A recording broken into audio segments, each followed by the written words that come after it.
এই আশরাফ থানভী রহমতুল্লাহ আলাইকে যখন খাজা আজিজুল হাসান মাজুব রহমতুল্লাহ আলাই ওনাকে 24,000 জিকির করার জন্য বললেন, তো উনি বললেন যে হযরত আসলেও 24,000 জিকির করা তো আমাদের জন্য কষ্টকর, বিভিন্ন কাজে ব্যস্ত থাকি।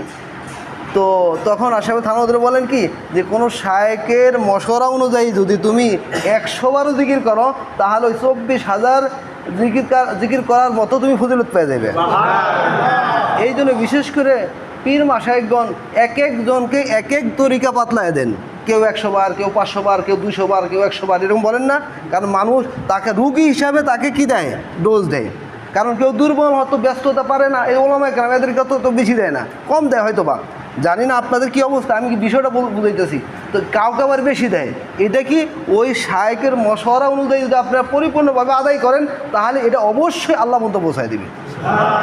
কারণ আল্লাহ পাক এইটাই চান, তুমি আমাকে চিনো, আমার কাছে আসো, কোনো আমার আউলিয়া কেরামের মাধ্যমে আসো। যখন তুমি আউলিয়া কেরামের মাধ্যমে আসবা তখন তুমি পরিপূর্ণ আমার আশেক প্রেমিক হতে পারবা। আর যদি তুমি কোনো আউলিয়া কেরামের ছাড়া যদি আসো, হয় তাহাজ্জুদ পড়ো, ইশরাক পড়ো, জিকির করো, কোরআন শরীফ পড়ো, সব কিছু ওয়াজ নসিহত ঠিকই করো, কিন্তু হঠাৎ করে অ্যাক্সিডেন্ট হয়ে যেতে পারে। কারণ তোমার সামনে কি নাই, আউলিয়া কেরামদের রাহবার নাই। কথা বুঝতে পারলাম?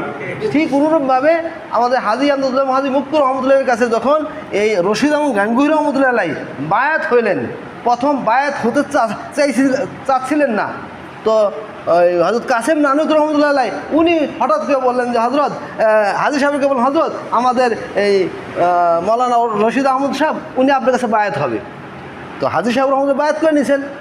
বায়াত করানোর পরে রশিদ গাঙ্গুহি বললেন যে ভাই কাসেম নানুতি, তুমি আমাকে এতটা উপকার করলা, আমি তো হয়তো বায়াত হওয়ার চাইছিলাম না, তুমি আমাকে জোর করে বায়াত করছো, তুমি আমাকে এমন এক দৌলত হাসিল করতো, সারা জীবন যদি তোমার শুকরিয়া আদায় করা যাবে না।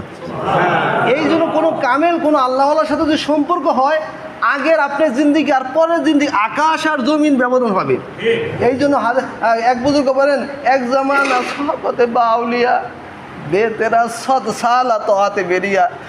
কিছু সময় যদি কোনো আউলিয়া কেরামদের কাছে থাকা যায়, 100 বছর নফল আবাদত করার সাথেও, রিয়া মুক্ত আবাদত করার সাথেও বেশি সব, কম বড় কথা না। এই জন্য কোনো কামেল, কোনো আল্লাহওয়ালার সাথে সম্পর্ক যদি গভীর হয়, তাহলে দেখেন রশিদ আহমদ গাঙ্গুহি রহমতুল্লাহ আলাইহি হাজী সাহেব রহমতুল্লাহর কাছে সম্পর্ক হওয়ার পরে উনি নিজের রিপোর্ট পেশ করছেন, হযরত আপনার দোয়ার বরকতে আলহামদুলিল্লাহ আমার শরীয়ত তবিয়ত বন গিয়া, শরীয়ত যেটা চায় আমিও সেটা চাই, এবং আমাকে কেউ বকা দেখ আর আমাকে কেউ প্রশংসা করুক, আমার কোনো কিছু আসে যায় না। কোরআনের কোনো আয়াত, হাদিসের কোনো আয়াত আমার কি হয় না, এক তেলাওয়াত নজর আসে না। দেখেন পীর মুরিদের হাকিকত কী জিনিস, আমরা পীর মুরিদি বুঝি না, মনে করে হাদিয়া তোফা এরই পীর মুরিদ, আসলে এটা না, বরং শরীয়ত তবিয়ত বন জ্ঞান। আমি যেখানে